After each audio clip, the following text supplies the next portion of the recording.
Coming to paperback and Kindle Unlimited, Isis, All That Glitters. The goddess next door takes on a bikini-clad bank robber in this action-packed, all-new Isis series adventure. Get Isis, All That Glitters in paperback and Kindle Unlimited this March. Recently, DC Comics announced that it was cutting 7 jobs in an effort to refocus on comics publishing. Unfortunately, in its efforts to cut these jobs, they wound up firing the wrong people. Now, as I see it, if DC Comics wants to get serious about refocusing on comics publishing, then they need to fire Dan Didio, the co-publisher and president of DC Comics, Jim Lee, the co-publisher of DC Comics, Bob Harris, the senior vice president and editor, and they need to fire people like Tom King and Brian Michael Bendis. I believe if they started to fire people like this, then it would show most of the fans out here who want to buy DC Comics and have stopped buying DC Comics that DC Comics is serious about refocusing its efforts towards comics publishing and trying to make an effort to reach many of those former DC Comics fans who have been alienated by Dan Didio's over 15 years of bad business decisions. Because it was Dan Didio's bad business decisions that derailed DC Comics back as far as 2002 when he was appointed to be the editor-in-chief of DC Comics. And the reason why Dan Didio has been a complete disaster is because he is from Hollywood and the entertainment industry and knows absolutely nothing about publishing or the publishing business. So you're Dan Didio, the man who said that we needed a rape in a story like Identity Crisis and that an angry reader is an engaged reader. He is the core problem with what's wrong at DC Comics right now. Because when we look at DC Comics, it wasn't having any problems until he showed up and decided that he was going to go out of his way to find ways to alienate customers and drive them away from DC Comics and the DC Comics brand with stories like Graduation Day, where they killed Donna Troy for no reason, stories like Identity Crisis, where Sue Dibney was raped, and then we had the Justice League acting completely out of character for the time period where they said that this so-called rape happened, where we had Satana mind-wiping people and characters like Hawkman and Green Arrow and the Flash acting completely out of character. And then we go on to later stories like Infinite Crisis, Final Crisis, and then the New 52, which Dan Didio ushered in, which was a complete and utter disaster, which led to the complete derailing of the entire DC brand, from the comics, which did not sell at all, to the merchandise, which wound up rotting on shelves. Thanks to Dan Didio's complete mismanagement of the DC Comics brand, DC Comics lost all of its momentum ever since 2002, and DC Comics is now on the precipice of collapsing now that he is back in charge. Now, most comic fans thought that when Geoff Johns brought in the Rebirth story model, we were going to get it fast-tracked back to the classic DC universe. Unfortunately, Geoff Johns was let go, and then Dan Didio was put back in charge of DC Comics, and we went right back to doing stories like Your Heroes in Crisis, and we started to see things that people liked, like the Peter Tomasi Superman run. That run was derailed so they could bring in Brian Michael Bendis, and then we got stuff like Super Sons, a book that was selling, canceled. So we saw the exact same pattern from Dan Didio in 2018 that we saw back in 2002, 2003, when your Dan Didio just decided, he doesn't like Nightwing, so he just finds a way to get the Tim Drake Robin title canceled, the Nightwing title canceled, even though those books were selling. And any publishing professional will tell you, if a product is selling, you want to keep that product in print.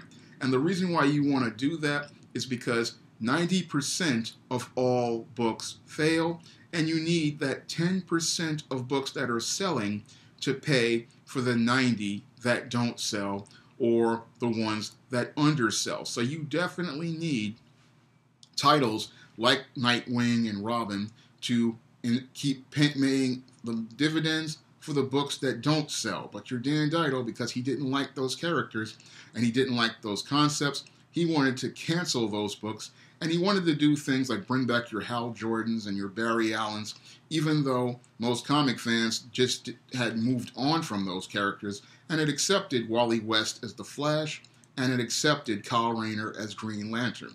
And it was his bad business decisions that wound up alienating so many DC Comics fans and led to many people walking away from DC from 2002 all the way up until 2011. And then furthermore, people started to leave with the New 52, and the DC Comics brand has never been the same under his incompetent mismanagement and his completely incompetent leadership. Now, the second person that needed to have been terminated was your Jim Lee. Now, Jim Lee, yes, he's a great artist, and he can do some great arts, covers, and things like that, but he's just not a businessman.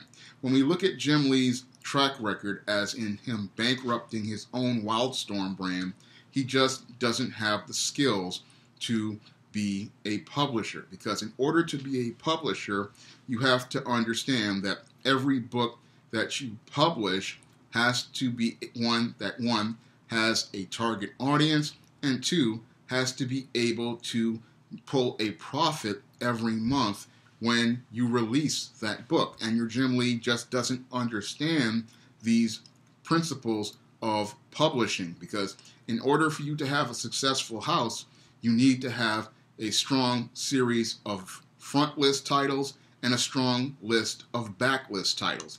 And thanks to both Dan Didio and Jim Lee mismanaging the DC brand, DC no longer has strong front list A titles, except with the exception of Batman, and their backlist has been completely destroyed thanks to the New 52 reboot, which didn't give anyone any more incentive to go out here and hunt down old back issues. Thanks to the New 52, the entire back issues of the DC brand have been completely eradicated, because no one needs to go back anymore thanks to this reboot and go out and go seek out old issues. And that's one of the things that led to many comic shops winding up drowning in so many bad DC comics, because thanks to that DC New 52, many comic shops were ordering books and they just wound up getting stuck with them. And then we had the convergence, and then we had the rebirth, so a lot of shops wound up getting stuck with all this old inventory, and they couldn't move these books because these reboots, when they come along, they invalidate all the old back issues, and they don't give a reader incentive to go out here and buy any more new issues. So when I look at the people who they are still working at DC, there is no hope of anything changing, because as long as you've got two people in charge who know nothing about publishing, then the DC Comics brand cannot get refocused back on comics publishing. In order for DC Comics to get refocused back on comics publishing, they need a president and publisher who has experience in publishing trade books.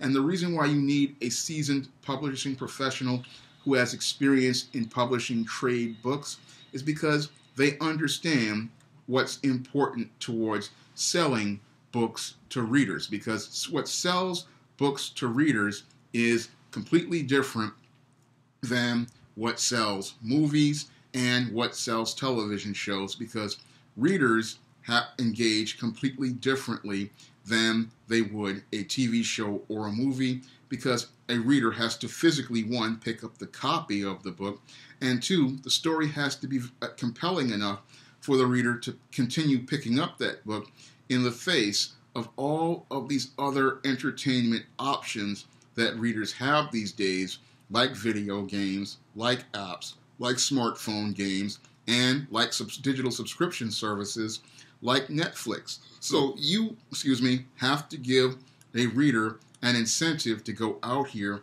and buy these comics And DC Comics has not been giving readers that incentive to go out here and buy their comics because they believe an angry reader is an engaged reader. But as a publishing professional with over 15 years under his belt, I can tell you an angry reader is an alienated reader, and an alienated reader just doesn't buy your books anymore. So if you have a publishing house, you want engaged readers, you want readers who are enthusiastic about your product, because it's those engaged and enthusiastic readers who go out here and spread the word of mouth about your products. And what Dan Didio and Jim Lee don't understand is that, if your readers aren't enthusiastic about your products, then they're not going to spend money on your products. Jeff Johns tried to get readers engaged again with Rebirth, but then DC went right back to Dan Didio's failed business model, and now they are hemorrhaging readers thanks to bad business decisions like hiring your Brian Michael Bendis to be a writer of their flagship title. Now, your Brian Michael Bendis, yes, he's a popular writer, but when we look at his sales numbers, he's just not there anymore. Yes, he was popular back in 2002, 2003, when they had the Marvel Knights Daredevil run, but something got lost along the way, and I believe right around the time he created Jessica Jones, he was starting to fall apart creatively, and when he did New Avengers, he was really showing his weaknesses as a writer, and he's just fallen completely off. And now with this Superman run, where he has completely derailed all the hard work that Peter Tomasi has done towards rebuilding the character and rebuilding the momentum, he has literally derailed Superman and sent the Superman title into a straight freefall. Now, before your Brian Michael Bendis was hired at DC, Superman was starting to have a resurgence in popularity, and his sales numbers were starting to go back up. And the book was starting to get some strong momentum. And in publishing, when you have a book with momentum, one of the things a seasoned publishing professional will tell you to do is leave that book alone, let those that writer and that artist do what they're doing, and let them continue on what they're doing. Because if you have sales that are going up to the 40,000 level, then chances are, if you leave it alone and you let these guys continue to build momentum, eventually they're going to reach the 100,000 mark if you just let that book ride. And that's what a good seasoned publishing pro will tell you what to do. He'll tell you, look, if this book is selling, then you're just going to leave it alone, and you may just do some more advertising and promotion of that book, and then you let the word of mouth continue to carry the book. Because, again, it's word of mouth that allows you to build your audience, it allows you to build momentum, and it allows you to generate more sales. I remember when Easteen, when I first put out No Good Deed, and that book got 3,000 downloads, the first thing I did was say, it's got over 3,000 downloads of a small story, then I need to go out here and really push this book. And that's one of the things that I did with the Easteen series is after I saw that first story do well, I started pushing it hard. And the same thing with another book I did called All About Nikki. I did a 3-episode ebook, and when I saw that ebook take off, I went out here and I just pushed that book as hard as I possibly could, and I put a second season book on the fast track. So if something is selling, you keep it going, and you keep it going until it stops selling. And when I look at Dan Didio's business decisions, that he doesn't understand in publishing, if something is selling, again, you leave it alone, and then you push it as hard as you possibly can. You just let that book sell. You leave that creative team alone, and you let that book sell, because as long as that book is selling, it's bringing money into the business, and you can use that money to cover the losses of books that don't sell, like the ones in the Vertigo line, like your Border Town, your Goddess Mode, and your Hex Wives. A complete and utter disaster that whole Vertigo line is, and you need books like Superman and Super Sons in order to cover those losses. And when I look at his decision to put everything on Bendis and have Super Sons canceled, that was one of the most incompetent things I've ever seen, ever since what he did with Robin and Nightwing. Again, two books that were selling. And again, in publishing, when you have books that are selling, you do not touch them. You leave those creative teams alone, and if those books are selling, you push them hard, and then you let the word of mouth carry those books so that they can build a larger audience. But your Dan Dido, again, because he's not a publishing professional, doesn't understand this, and he killed those books' momentum in the hopes of getting big sales with Brian Michael Bendis, the man who hasn't been able to sell books since New Avengers and had just come off a disastrous Iron Man run. When you look at Brian Michael Bendis' Iron Man, it was just a complete and utter disaster of a run. Because this man could not write good Iron Man stories, he decides to go and bring in Riri Williams to cover for his lack of ability to work with the Tony Stark character, his lack of understanding of Tony Stark's history, his lack of understanding regarding Tony Stark's rogues gallery, and his lack of understanding of Tony Stark as a character. Because he didn't understand how to make Iron Man work, he decides to go and bring in Riri Williams as a substitute to overcompensate for his lack of doing research, and then he creates this Ironheart character who has been completely reviled by comic fans all over the world, a character who's basically an avatar for his daughter, but that's not what Marvel had paid for, and if Marvel's editors had any backbone or stones, they would have called your Brian Michael Bendis into their office, and they would have let him know, look, we're paying you for Tony Stark stories, and if you want to do this Riri Williams crap, that's not what we're paying for. We're going to have to release you from your contract. And that would have been the end of it, because in the trade publishing world, when you are hired to do a job, you are hired to do a job that meets the standard. And that's the big problem with DC and Marvel right now, is that there are no standards as related to storytelling, no standards as related to craft. And a lot of these creators, they are running roughshod over people and just doing whatever they please without editorial coming in to check them.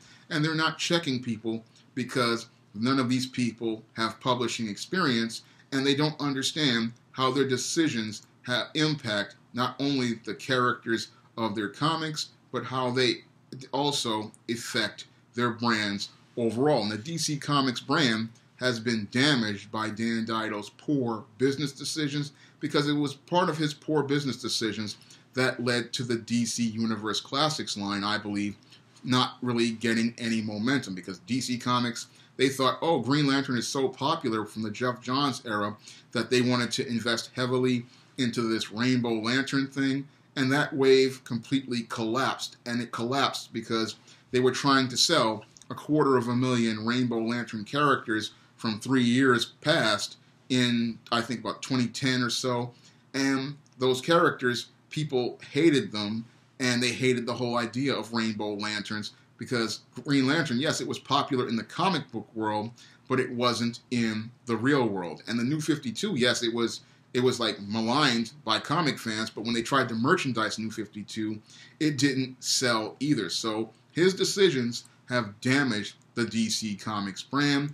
And when he went out here and does not check writers like again, Brian Michael Bendis, and hypes him up, it doesn't really help, because Brian Michael Bendis just hasn't brought the sales, and now he's driving readers away. Just like your Tom King right now is starting to drive readers away from the Batman title, because Batman for a long time was a top-selling title. It was sold over 100,000 copies, which in today's comic market is considered, a top number.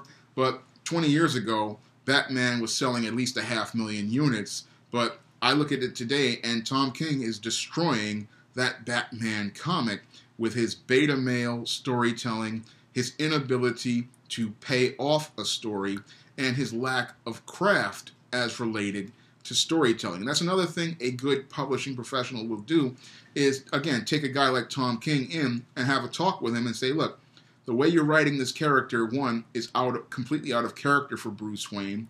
to the way you are writing these stories is just not really giving the reader what they want in a story, because when you set up a premise, you have to pay that premise off at the end of the story arc, and you have to pay that premise off with an exclamation point. And when I look at Tom King's Batman with that 50th issue, he paid it off, but he didn't pay it off in a way that was satisfying to the reader with that exclamation point.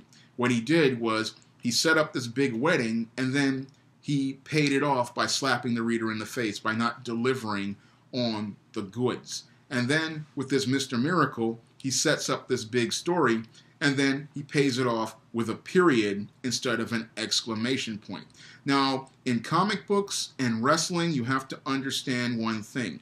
When you set up a story and you build that rising action, you have to pay off with an exclamation point. You need a big finish for a comic book story or a wrestling story. So you need to have that big finish, because it's that big finish that has the reader coming back for more and anticipating the next issue, or after they finish that issue or that story arc, getting ready to go back for back issues. So if you end on a period, what that does is it makes it where the reader has no reason to come back, and it has no reason to care. And that's the big problem with your Tom King. And when I look at his stories, he's looking like someone who is running out of steam for me.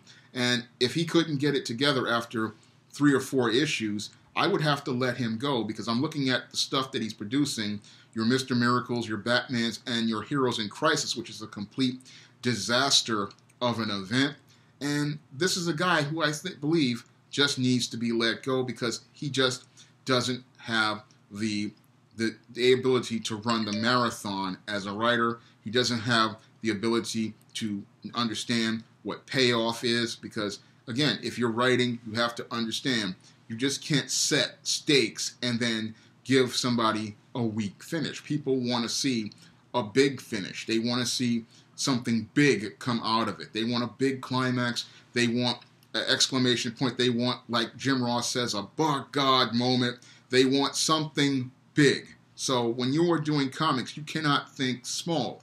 And when I look at a lot of guys like your Bendis, like your Tom King, they think too small for comics. Comics are supposed to be big, larger than life, spectacular. And that's what people want in a superhero comic.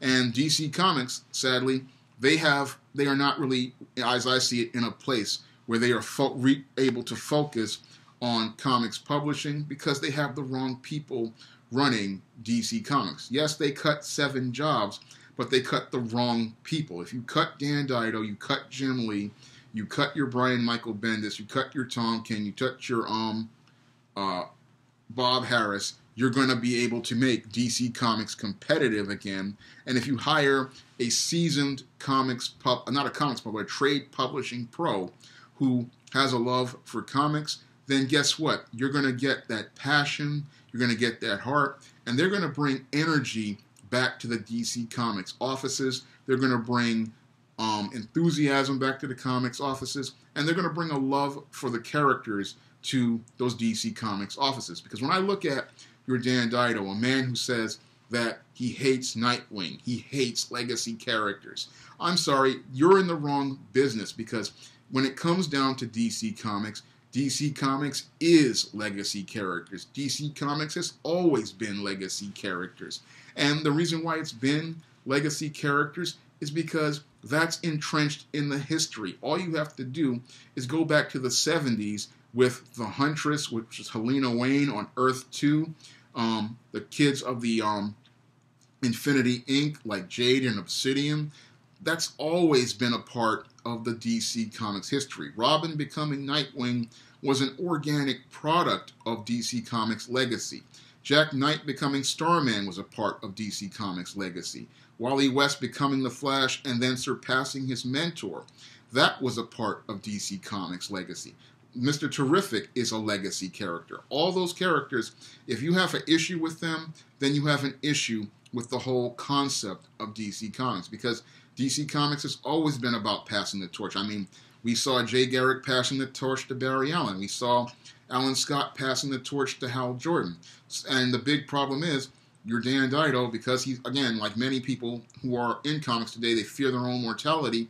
They get upset when these characters who they grow up with have to pass the baton onto the next generation of characters, which were my generation, the Gen X generation, with characters like Wally West, with characters like Kyle Rayner, with characters like Jack Knight.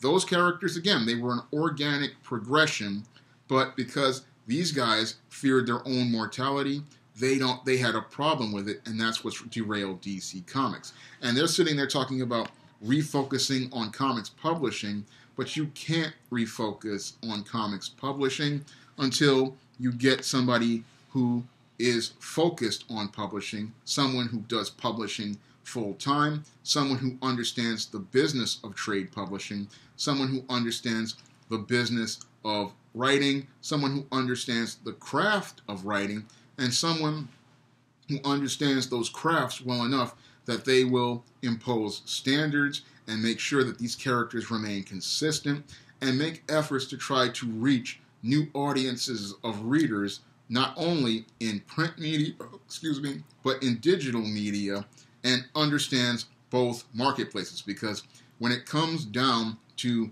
DC Comics, I don't see them as being in a place that is competitive right now, because they're going out here, and again, they're hiring writers like your Brian Michael Bendis, your Tom King, your Kelly Sue DeConnick, your G. Willow Wilson, and these people, again, they're just not qualified to write DC Comics as I see it. They just don't meet the standard for storytelling. They want to turn DC Comics into this place of identity politics, when it relates to your Kelly Sue DeConnicks and your G. Willow Wilsons, or they're just not there as storytellers like your Tom King and your Brian Michael Bendis. So you can't get refocused on publishing if you have an inexperienced publisher, person with no publishing skills, and writers who just aren't ready for prime time. So if DC Comics wants to get really serious, again, they have to fire the right people and hire fire the wrong people that they've hired and hire the right people. And right now, I don't see them going out of their efforts to hire the right people, because I see a lot of those right people out there on social media, a lot of great artists, a lot of great writers, a lot of people who are seasoned in their craft, but they still can't get in the door at a place like DC Comics.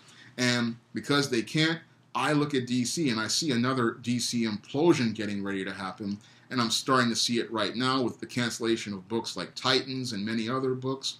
And I see that DC implosion getting ready to happen, and I don't see DC recovering this time from this implosion, because as it stands right now, they just don't have the right people leading the brand, and until they get the right people to lead the brand is going to sink. And as I see it right now, the DC Comics brand, it can't refocus because it has no leader, and without a leader, the brand is going to pretty much collapse sooner rather than later, because unless there is something done at editorial at the top where they bring in that seasoned publishing professional, I don't see a DC brand lasting another 2 or 3 years. If you'd like to see me make more videos like this, you can donate to my Patreon by clicking the link in the description box. And if you want to try some of my SJS Direct publications, like the ISIS series, the E-Steam series, the John Haynes series, the Temptation of John Haynes, and the Spinsterella trilogy, you may do so by clicking the link to Amazon.com. That's all I have to say for this video. You can comment, rate, and subscribe.